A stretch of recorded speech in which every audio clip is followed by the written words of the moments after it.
Jerusalem is our red line. That's the message from the Turkish president as he opened a gathering of Muslim leaders to discuss the recent US decision on the holy city. But beyond words, what else can be done? This is Inside Story.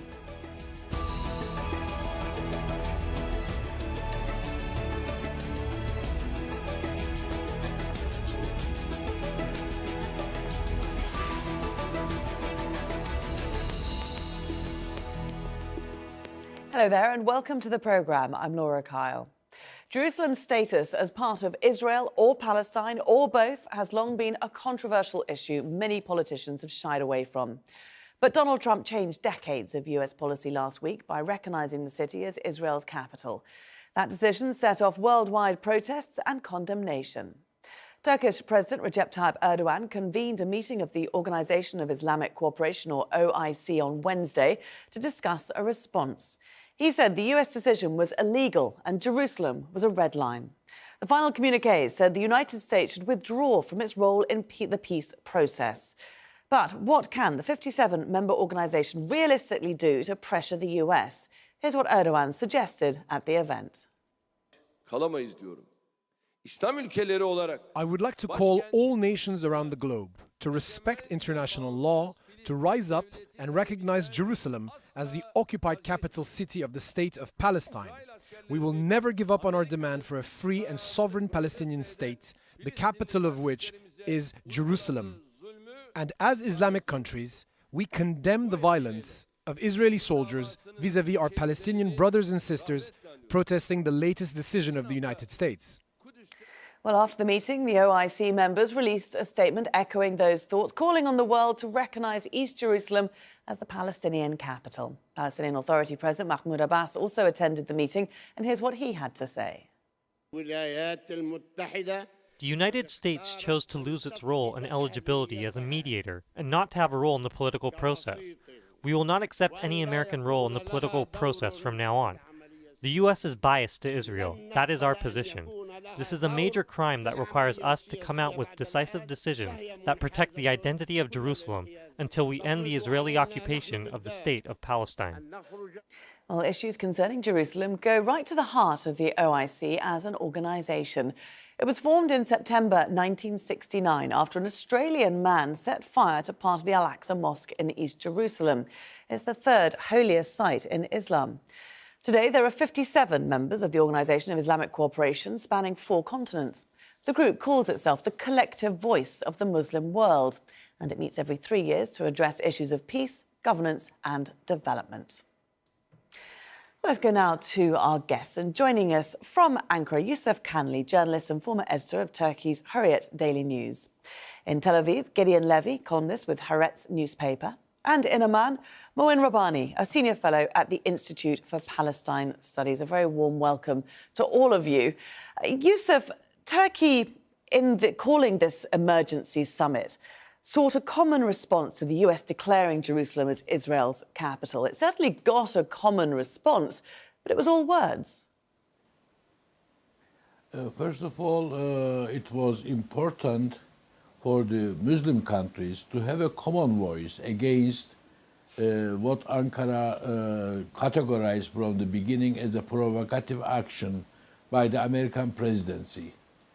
Because so far, Islamic states keep on talking about the Palestinian problem, but no one is taking concrete action, concrete firm action, further than condemnation of Israeli actions or attitudes taken against the Palestinians.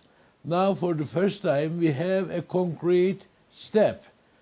The summit has called on the all countries, members of the Islamic Conference and others, to recognize Jerusalem as the occupied capital of Palestine.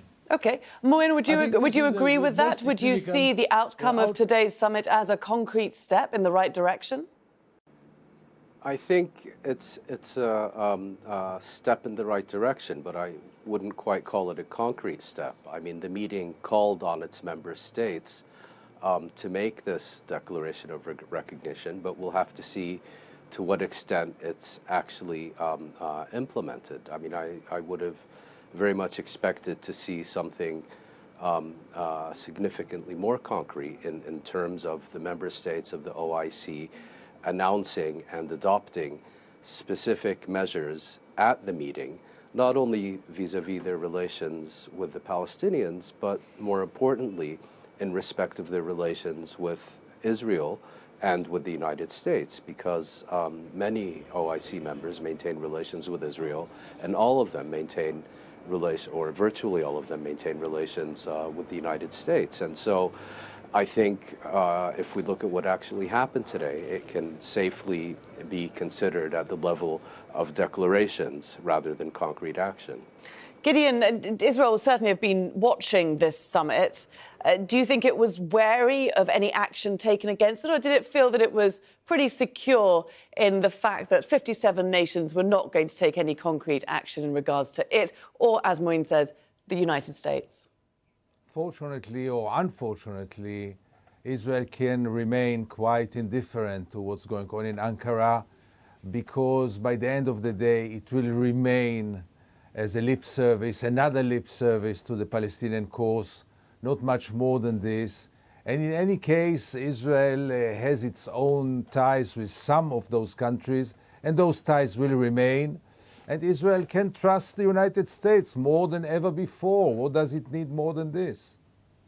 Would you agree with that, Yusuf, that it is only lip service, that these countries are not going to break ties with Israel, and they're certainly not going to break ties with the United States? First of all, why should they break ties with Israel? It was the American administration, the Trump administration, that declared Jerusalem the capital of Israel. That they recognized that decision. Israel, the proclamation was done long ago. It's there. That's something else. The Trump administration, by acting so, demonstrated that it is not an honest broker, because the crux of the Palestinian-Israeli problem is the future of Jerusalem itself. Now, the Islamic Conference Organization is coming up with a concrete position. That's what I am saying. They say East Jerusalem is the occupied Palestinian capital. 2, they say the United Nations Security Council should convene and discuss this issue. 3, if the United Nations Security Council does not do so, then they will call the General Assembly to take action on the issue. These are, I think, if anyone was expecting the Islamic Conference Organization and its members to cut relations with the United States or Israel just because of the Jerusalem decision, I think that would be too much. OK. What about the Turkish Foreign Minister, Çavuşoğlu, saying that some Arab countries have not taken a hard enough line? I mean, we've seen very little Arab reaction on Jerusalem issue because Trump scares them. Do you think that rings true, Yusuf? It is a reality. I mean, as my friends were complaining as well, the Arab nations keep on paying a lip service to the Palestinian problem, but when it comes to taking firm action, they start pondering how not to do anything. I hope this time it will not be so. And in a way, Çavuşoğlu was diplomatically underlining that reality. The Arab nations now should come up something concrete, something firm, and bring forward the plight of the Palestinian people. Moin, do we expect to see something coming from this? I mean, first of all, what's your response to the Arab reaction so far? Would you have hoped for a stronger, united response amongst Arab countries?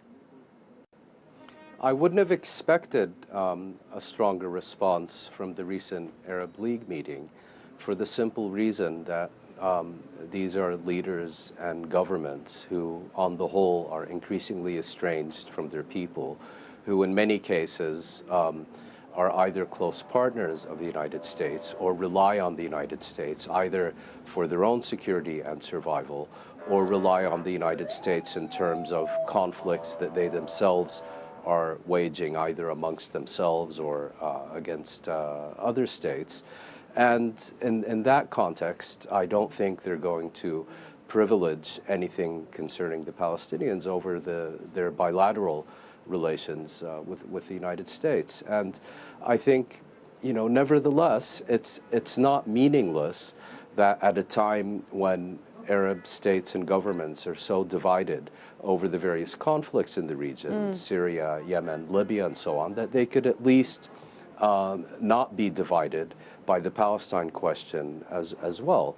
That's not meaningless, but under the circumstances, it's certainly not particularly significant either. You now have what might be called an incipient rebellion in the occupied territories that needs concrete support and assistance. None of that has been forthcoming, either from the Arab League or from the Organization of the Islamic Conference.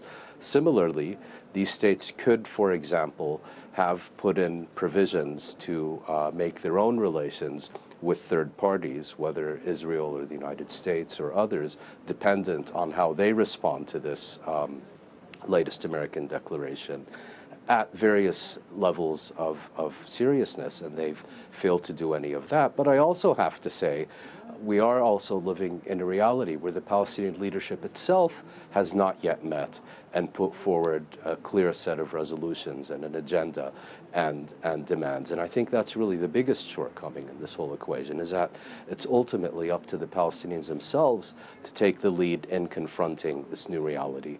And so far, at least at the leadership level, they have signally failed to do so. And Gideon, that's a good point, isn't it? We haven't seen any joint Palestinian leadership on this issue. Yeah, you can expect very little from the Palestinians in their present conditions. They are still bleeding from the Second Intifada. They are divided, they are weak, they lack leadership, they lack spirit of struggle. You see, it's a lost generation under the occupation, which really looks for its way, and the only thing they are capable right now to do is again and again those individual acts which lead to nowhere and are totally meaningless. And I think we'll have to wait for another generation to restore and to regain energy for a real struggle. This generation seems to be lost. That's a long time to wait. I mean, if we look to Mahmoud Abbas, the Palestinian president, he had been accused of being too moderate in his response. Today, at this conference, we saw him coming out stronger. He was saying he will no longer accept the US role in the peace process. Gideon, was that something that you expected to see from him? No, it's really too little and too late. It's totally irrelevant. There is no peace process, obviously. And in many ways, one should be grateful to Donald Trump also, because he put an end to this masquerade. He put an end to this masquerade that the United States is an even mediator. He put an end to the notion that the United States is supporting the two-state solution. And Donald Trump came and said, no, we are not even-handed. We support the occupation. There is only one people who has rights in this part of the world, and this is the Jewish Israeli people. And the Palestinians deserve nothing, even not half of a capital. And, in many times, it's better to face reality rather than to continue the masquerade of peace process, two-state solution, and all those things that led to nowhere over 50 years now. Yusuf, would you agree with that this US announcement has exposed the US for what it is, not an honest broker? Totally. I mean, all through the past many years, did we ever see an honest American broker in the Arab-Israeli conflict? For a time, perhaps the Clinton presidency. For a time, perhaps the Obama presidency, briefly. But in overall assessment, the American policy has always been pro-Israeli, and as my friend just put it, in a way, focusing only on the problems or focusing on a solution that will serve the interests of Israel. Whereas this problem is not just, of course, the problem of Jerusalem, but is a problem of an occupied land a problem of people deprived of their homes, of their property, of their land, of their homeland. Therefore, this problem is a humanitarian tragedy. And for that, of course, neither the United States can play an honest broker role, and unfortunately, neither Turkey can play an honest broker role. Perhaps now we are making a return to the quartet. Okay, Maureen, In hope so, perhaps they could do something. Okay, Maureen, I know you and I touched on this last week, just on Inside Story, discussing the same subject. If not the US as the mediator in the process, is there an alternative? Is there the quartet, as Youssef suggested? Or is the process just now dead in the water until the next generation, as perhaps Gideon believes? Well, I think the quartet is as compromised as the United States, primarily because the quartet is essentially an American creation intended to circumvent the international community and the United Nations and so on. I mean, I'd very much like to believe that Gideon Levy is right.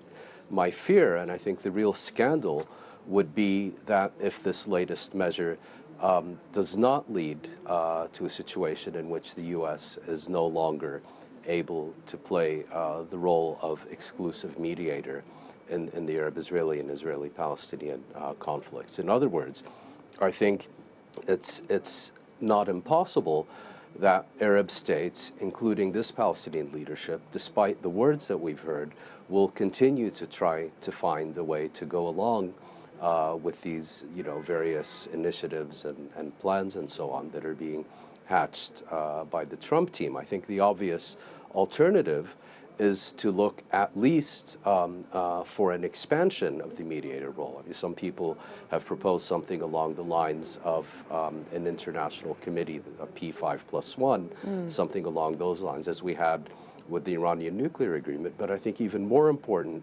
than the form of any mediation is a substance. In other words, clear terms of reference, clear objectives, a clear agenda, clear deadlines, clear arbitration mechanisms, clear enforcement of any arbitration, and all the rest of it. But I think, as the previous two speakers have noted, we're a very long way off from even getting to the point where those are questions that can be seriously considered, simply because of the gross imbalance of power on the ground. And I think that has to be addressed first before we can return to these larger diplomatic questions. Okay. Again, is it not something of a good thing to shake things up, to see this shake-up? Because whatever else Trump has said and done, he did say that this peace process needed new thinking, that it was going nowhere and that it's gone nowhere for 20 years. I mean, he was right about that, wasn't he? Yeah, he was right about that, but don't expect Donald Trump to suggest an alternative. And the alternative is there. We have to change the discourse. We have to start to talk about equal rights. We have to realize that there will never be a two-state solution, because Israel never had the intention to go for the two-state solution, and with over 700,000 settlers, which will never be evacuated, there is no viable Palestinian state. So I'm not sure that Donald Trump meant this, but I think that anybody who is honest enough should draw the conclusions. And the conclusions are very clear. We failed with the two-state solution. We have to rethink, restart. We have to start to talk about equal rights, about one person, one vote. And let's challenge Israel. Because if Israel says no to this, Israel is declaring itself as an official apartheid state.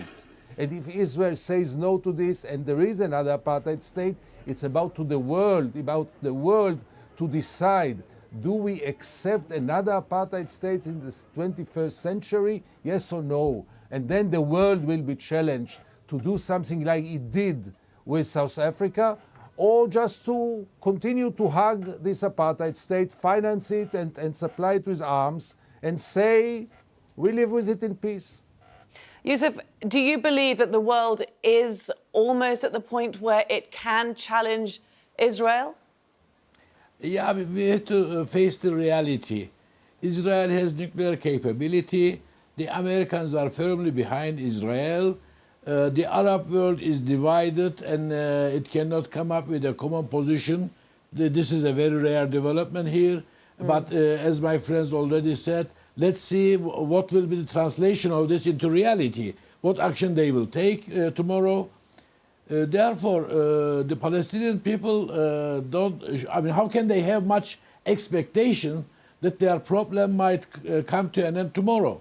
It's a very delicate and very imbalanced situation that finding a way out appears to be very difficult.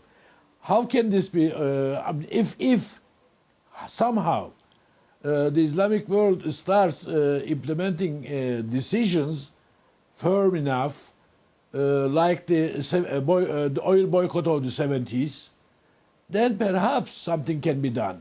But at this point, no government in the area feels secure enough to challenge the American leadership. The Arab Spring, in quotes, or Arab Fire, whichever way you look at it, is still fresh in minds. What happened in Syria is there. What happened in Iraq is there. The Libya situation is there. Therefore, taking firm action requires real courage. Gideon, the US Vice President Mike Pence is in the region next week. What sort of reception do you think he's going to get? First of all, the Palestinians declared that they are not going to accept him and receive him. And I hope, I must say frankly, I hope they will stick to their word. Because also this ritual in which Americans and others are coming to Israel, spend 2-3 days in Israel, and then go for 2 hours to meet Abbas in Ramallah, and by this they show that they are so even-handed and so fair. I mean, also this masquerade can come to its end. What should Abbas talk now with the Deputy President of the United States? What about? What can he do for him? What does he have any intention at all to bring to any kind of justice or any kind of progress? The Americans have no intention to put an end to the Israeli occupation, and as long as this is the situation, all the rest is really rituals and photo opportunities, which we are sick and tired now after 50 years of watching this masquerade, as I said before. Moeen, just as our final thoughts, we've got the OIC meeting next month. That was what came out of today's meeting. They say they want to keep the momentum going, but do you feel that there is any momentum there to be kept going? Not particularly. I mean, prior to this meeting, and I think even prior to the Trump announcement, you had, for example, Turkish President Erdogan saying that if the United States were to recognize Jerusalem as Israel's capital, that Turkey would sever relations with Israel. It hasn't done so. Then you had the meeting today at which, unfortunately, the level of representation for many member states was quite lacking. And I think we can also agree that the resolutions and conclusions were fairly weak. I think what really we should look to now is the people on the ground, particularly the mobilization within the occupied territories, but not only there, also in other states in the region and to a lesser extent around the world. And I think it will only be on account of effective mobilization and pressure from the ground up that these leaders who, as I mentioned earlier, are increasingly estranged and disconnected from their people will feel any need to do anything about this issue that obviously matters so much to the peoples of the region. Well, it's certainly a story that we will need to keep watching very closely indeed. Many thanks today for all our guests for joining us here on Inside Story, Yusuf Kanli, Gideon Levy and Moeen Rabbani. And thank you too for watching. You can see the programme again anytime by visiting our website, that's aljazeera.com. And for further discussion, do go to our Facebook page, that's facebook.com/AJ Inside Story. You can also join the conversation on Twitter. Our handle is @AJ Inside Story. From me, Laura Kyle, and the whole team here, bye for now.